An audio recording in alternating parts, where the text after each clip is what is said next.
Bank cooperative bank का hacking case जनवरी 24 ये साल रिपोर्ट हुआ था।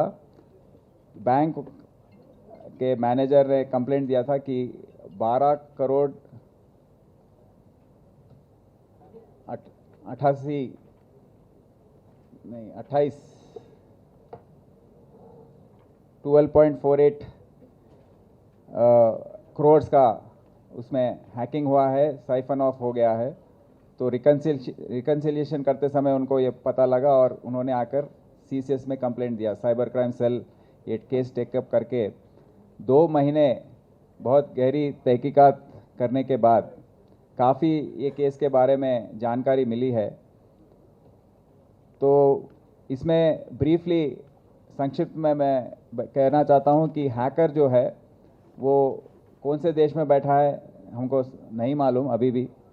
यूके हो सकता है या नाइजीरिया में कहीं हो सकता है मोस्ट प्रोबेबली। तो उसने नवंबर के महीने में 200 फिशिंग मेल्स महेश बैंक के एम्प्लॉयज़ को भेजा था। 200 एम्प्लॉय को 200 मेल भेजा उसने, और उसमें 2 एम्प्लॉय वो जो फिशिंग मेल्स हैं उसको क्लिक किया। उन्होंने उनके बिजनेस के संबंधित विषय में मेल आया था तो उसने क्लिक किया। क्लिक करने पर उसका जो मेल है हैकर है वो उनके सिस्टम से कनेक्ट हो गया, क्योंकि उसमें रिमोट एक्सेस ट्रोजन एक था, वायरस का नाम है, वो ट्रोजन था। उसकी वजह से कनेक्शन हो गया। कनेक्शन होने के बाद ये हैकर की लॉगर सॉफ्टवेयर भेजा है वो दोनों सिस्टम में। की लॉगर सॉफ्टवेयर भेजने के बाद क्या होता है कि जो भी वो 2 एम्प्लॉय काम करने वाले बैंक में टाइप करते हैं, अपना यूज़र आईडी पासवर्ड टाइप करते हैं, तो उसको पता लग जाता है। तो इसके द्वारा की लॉगर सॉफ्टवेयर के द्वारा उसने ये दोनों एम्प्लॉय का यूज़र आईडी और पासवर्ड उसने मालूम कर लिया। उसके बाद ये 2 सिस्टम्स के द्वारा वो, क्योंकि सिंगल नेटवर्क पर है, जो सुपर एडमिन कहते हैं, सुपर एडमिन जो वो होते हैं बैंक में जिनको डेटाबेस जो है उसके साथ इनका कनेक्शन होता है। उसमें एंट्री करने का और उसको एक्सेस करने का जो पासवर्ड हो या यूज़र आईडी हो, इन्हीं के पास होता है। पर महेश बैंक में 10 लोगों के पास ये सुपर एडमिन का यूज़र आईडी जो है और पासवर्ड जो है दिया था 10 एम्प्लॉयज़ को। तो जब भी ये 2 एम्प्लॉय ये 10 एम्प्लॉय से संपर्क करते थे और टाइपिंग करते थे या कुछ मेल एक्सचेंज करते थे, तो पूरा इन्फॉर्मेशन वो हैकर को पहुंच रहा था। तो ऐसे जनवरी 6 से लेके जनवरी 23 तक उसने ये की लॉगर सॉफ्टवेयर के द्वारा जो सुपर एडमिन का यूज़र आईडी पासवर्ड मालूम करके उसके द्वारा मेन डेटाबेस में एंटर हो गया था। इसी समय दूसरी तरफ ये हैकर के यहाँ पर हैंडलर्स होते हैं। दिल्ली से में ज़्यादातर, बैंगलोर हैदराबाद में भी हैं, ज़्यादातर ये नाइजीरियंस हैं। ये हैंडलर्स क्या किए हैं कि नवंबर के महीने में ही जो 7 लोगों के द्वारा महेश बैंक में अकाउंट्स ओपन करवाए हैं। ये इनके नाम हमें बताया, शहनाज बेगम, नवीन कुमार, विनोद कुमार राठी, संपत कुमार।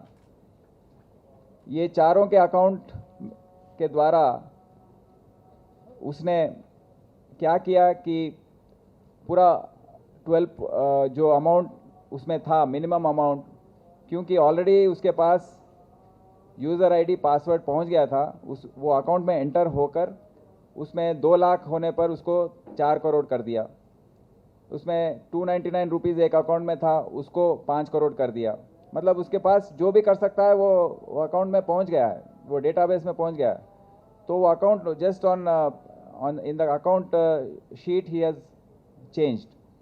इस ऐसे टोटल 12.48 करोड़ ये 4 अकाउंट में उसने चेंज किया। और 3 अकाउंट भी थे, बट वो 3 अकाउंट काम नहीं किए वो दिन। तो ये 4 अकाउंट के द्वारा 12.48 करोड़ का अमाउंट जो है वो हैकर जो है वो उसको 115 फर्दर अकाउंट्स में 115 अकाउंट में इसको ट्रांसफ़र करवाया देश भर में। और ये 115 अकाउंट होल्डर्स काफ़ी लोग हैं, दिल्ली में है, कलकत्ता में है, नॉर्थ ईस्ट में है, बेंगलोर में है, हैदराबाद में है। इनका क्या है कि जो भी अकाउंट खोलता है 10% कमीशन उनको दिया जाता है ये पूरा खेल में। तो वो 115 अकाउंट से इसने विड्रॉ किया, एटीएम के द्वारा जो कैश था वो विड्रॉ हो गया। और ये 115 अकाउंट्स के बाद और 398 अकाउंट्स और खोले गए, देश भर में कोने कोने में ये अकाउंट्स खोले गए, वहाँ पर भी जाके एटीएम्स के द्वारा कैश विड्रॉ किया गया। और इसका पूरा जो इन्वेस्टिगेशन है, जो तहकीकात है, 2 महीने से काफ़ी हमारे ऑफिसर का 100 ऑफिसर मतलब कांस्टेबल से लेके जॉइंट सीपी तक ये 2 महीने बहुत मेहनत किए हैं, देश भर में घूमे हैं, क्योंकि हम एक फैसला लिया था कि हम ये केस में हैकर को कैसे भी पकड़ना है, क्योंकि ये डेंजर जो है बहुत ज़्यादा है। इसके द्वारा अभी आने वाले दिनों में काफ़ी बैंक हैक हो सकते हैं। और अभी तक हमारे राष्ट्र में हम देखे हैं, तेलंगाना स्टेट कोऑपरेटिव बैंक का हैक हुआ था जुलाई में, 2 करोड़ रुपए आसपास उसमें हैक हो गए थे। अभी ये केस हुआ है, मुंबई में 2 केस रिपोर्ट हुए हैं, डीएनएस बैंक और दूसरा एक कोऑपरेटिव बैंक में। तो आने वाले दिनों में ये बढ़ने वाला है। और महेश जो भी बैंक है, ये केस में देखा गया है कि महेश बैंक का मैनेजमेंट साइबर सिक्योरिटी का जो पॉलिसी है रिजर्व बैंक ऑफ इंडिया का, क्योंकि पब्लिक का पैसा है और जब पब्लिक के पैसे से आप बैंक बिजनेस चला रहे हैं, उस पर प्रॉफिट्स कमा रहे हैं, तो आप गनीमत आपकी जिम्मेदारी बनती है कि मिनिमम साइबर सिक्योरिटी मेजर्स लें। बट आपने सिंगल नेटवर्क पर चलाया, पूरे एम्प्लॉयज़ को इंटरनेट दे दिया, हेडक्वार्टर बैंक से लेके पूरे ब्रांचेस तक एक ही नेटवर्क पर आपने कनेक्शन दे दिया, आपने फायरवॉल्स नहीं लगाया, आपने इंट्रूजन प्रिवेंशन डिवाइसेस नहीं लगाया, इंट्रूजन डिटेक्शन सिस्टम्स नहीं लगाए। तो ये सब गलतियां बहुत होने पर ये हैकिंग हुआ है। तो उनको भी हम